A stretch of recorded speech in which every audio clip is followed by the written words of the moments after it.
All right, good afternoon, everybody. My name is Agent Matthew Longshore, one of the public information officers for the Aurora Police Department. We appreciate everyone coming out here today and those tuning in online.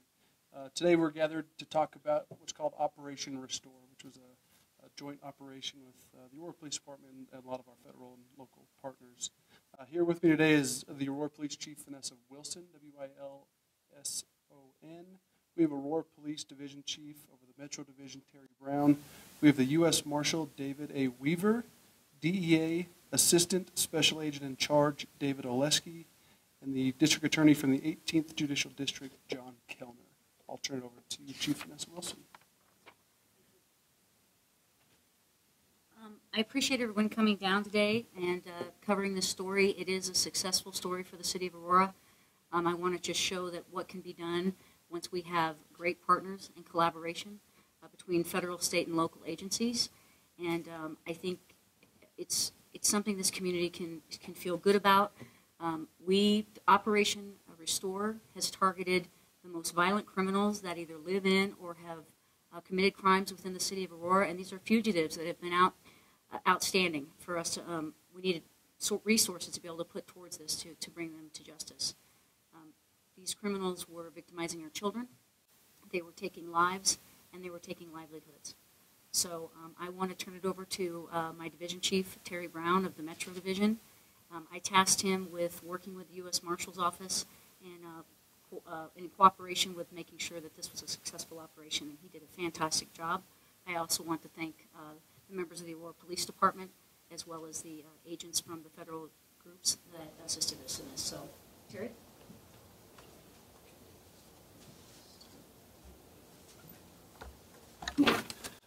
Good afternoon. Well, as Chief Wilson said, this operation was put together with several partners. The planning started back in April, and it involved the Aurora Police Department, U.S. Marshal Service, DEA, CBI, ATF, United States Attorney's Office, and the 17th and 18th Judicial offices, as well as task force officers from Lakewood PD and Department of Corrections. There was approximately 60 to 70 Aurora police officers that were involved in this operation every single day, along with 30 to 40 U.S. Marshals with people from some of these other offices. We initially started with 130 targets, and as the Chief said, we targeted the most violent people. So violent offenders, violent crimes such as murder, attempt murder, aggravated robbery, gang members, and people involved in sex crimes. Those 130 targets were either living in Aurora, or the majority of them had committed their crimes in the city of Aurora. And some of the crimes or some of the arrests that we made for these crimes were, we arrested 2 people on murder warrants during this operation, 5 people for attempted murder, 11 people were arrested for sex crimes, and 9 of those people, their victims were children. Then we arrested 12 people for aggravated robbery, and 12 people for felony domestic violence, and most of those, the crime involved strangulation. Marshal Weaver? Thank you, sir. Well, good afternoon. David Weaver, U.S. Marshal for the District of the State of Colorado. It is truly an honor and a privilege to be here today, and thank you so much for attending. I personally want to thank the Chief and the Aurora Police Department for their work. The amazing amount of work and effort that has gone into this since April is tremendous. When you think about 116 people that have been apprehended, and we're not only talking within the state of Colorado, but from New York through California. So my colleagues, the other marshals throughout our great nation, have arrested people and they will be brought to justice here in the state of Colorado. So when you look at the 116 people, hopefully the citizens of Aurora can sleep a little bit better, knowing that these people are off the streets, especially our children, when you have these perpetrators that are out here causing great harm to them. Again, when you start looking at homicide, attempted homicide, sex assault on children, those cases are alarming. So again, with the efforts that was put forth, with the manpower, tremendous amount of work. I personally want to thank the U.S. Marshals that came to Colorado to assist us, our neighboring partners. And once again, Chief, job well done. Thank you so much for your support. Thank you.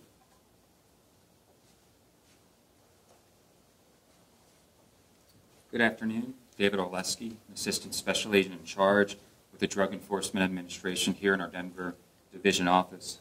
I also would like to thank Chief Wilson for welcoming DEA into your city to be a part of this joint effort, as well as Division Chief Terry Brown for your leadership and support throughout the 2 weeks that the operation took place. Thank you to the U.S. Marshal Service, Marshal David Weaver, and Chief Deputy Katrina Kraus. As a result of your leadership and initiative, the concept for Operation Restore was brought to life this spring and fully materialized over the past couple of weeks. Thank you to DA Kellner and your prosecution team from the 18th Judicial District for supporting so many of the investigations behind those arrested during the course of the operation. DEA has been a proud member of the U.S. Marshal-led Colorado Violent Offenders Task Force for several years. The mission of the task force to remove the most violent criminal offenders from our communities, and doing so in collaboration with our federal, state, and local partners, is consistent with DEA's overall mission, to make our communities safer. Operation Restore was no different, to remove the most violent criminal offenders here in the city of Aurora. As mentioned, over the course of the past 2 weeks, a total of 116 state and federal arrests were made as a result of the collective efforts of all of the law enforcement agencies involved. It should be noted, approximately 24% of those arrests were based upon narcotics-related charges. Even more notable is that more than 50% of those arrested had a criminal history which included some type of criminal charge associated with illegal drugs. Those numbers underscore the significant and vital role and responsibility that DEA has in reducing violent crime and apprehending those most responsible for endangering the health and safety of our community. In addition, it should be noted that one of the individuals arrested by our team during the operation was a significant trafficker of both methamphetamine and counterfeit oxycodone pills here in the city of Aurora and the greater Denver area. The individual was a member of an international drug trafficking organization and responsible for distributing thousands of counterfeit oxy pills laced with the deadly fentanyl. Over the past 2 weeks, I had the opportunity personally to chat with some of the officers here in Aurora, and some of our DEA personnel had actually spoken with some of the nurses and doctors at a nearby hospital. During those conversations, we heard the stories of the continuing overdose problem which officers, nurses, and doctors are encountering on a regular basis. Combating this public health threat will continue to be a priority for us at DEA, and it was great to see our team was able to build an investigation over the past few months, which led to the arrest of this significant trafficker responsible for distributing such deadly drugs here in Aurora. Lastly, I would like to thank all the officers, deputies, agents, and task force officers who are on the front lines these past couple of weeks, putting yourself in harm's way to take these violent offenders off the street. There were a total of 116 arrests made during this operation, as was mentioned, and those are 116 stories, individual stories of success, professionalism, teamwork, and dedication to the mission to make our community safe. I'd like to thank all of them. Thank you.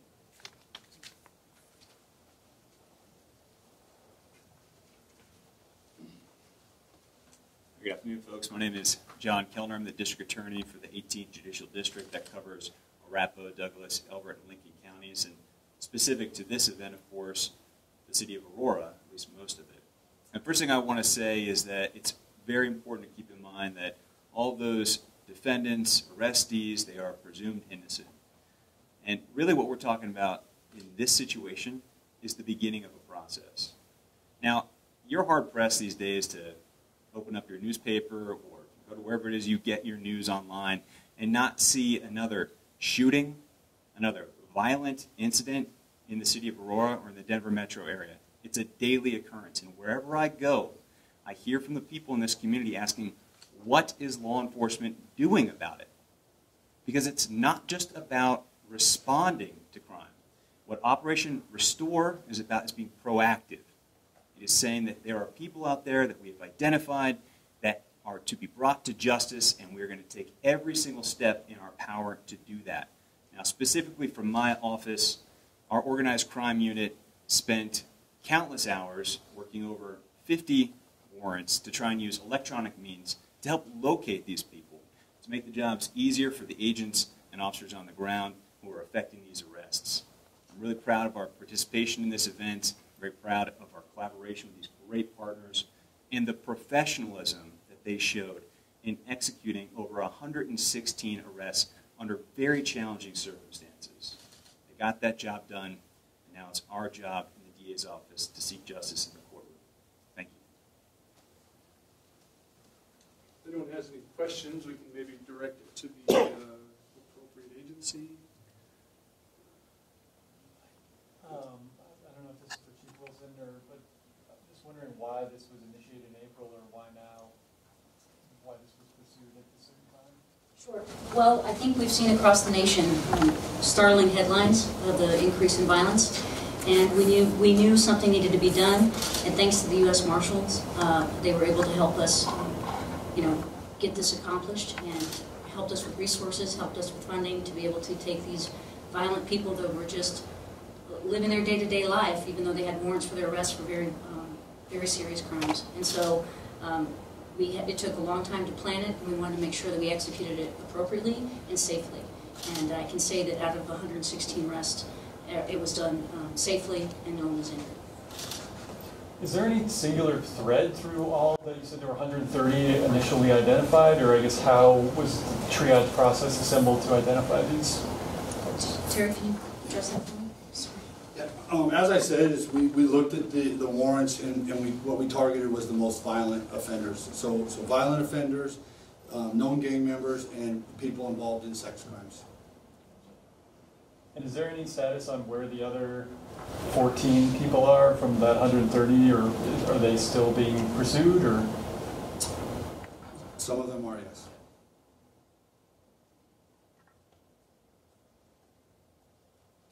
Do you anticipate having to do this every so often?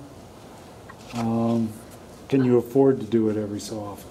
Well, I will tell you that I am going to continue to welcome any resources that we can get from their state and federal partners, and so the U.S. Marshal could probably better answer that. But anytime anyone wants to come into the city of Aurora and help us put people away in jail that have been victimizing this community, and then I'm absolutely welcoming it, and we will make sure that we're part of that. Is it a manpower issue? I can say that obviously we've talked many times about staffing issues. I think that everyone is facing that across the nation as people are exiting law enforcement at a high rate. But we have great partners, and they realize that we're facing difficult times. And so they see that, and they come in and they say they lend a hand, and I want to thank them for that. Maybe from Mr. Brown, any indication how long some of these warrants have been active, or? I can't tell you specifically how long. We looked at some of the more fresh ones, but as we were doing this, we reached out to our detectives here in the Aurora Police Department and asked them about older cases that they had also. So the time frame really is not anything we looked at. If it fit the criteria of those three groups that I mentioned, they became a target. And maybe for District Attorney Kellner, any indication of whether or how many of these folks have made initial appearances, or where they are in the process? Yeah, I can't speak to that. Because it was a lengthy operation, most of these folks have probably already been in front of a judge at this point to address their initial bond and to find out whether or not they're going to remain in custody or under supervision. But where they are in the process with 116 different folks, I can't tell you specifically. The other thing about it is, while they're doing this operation, we find a number of people who had warrants who were hiding in our community but are from out of state, and of course those are being processed for extradition.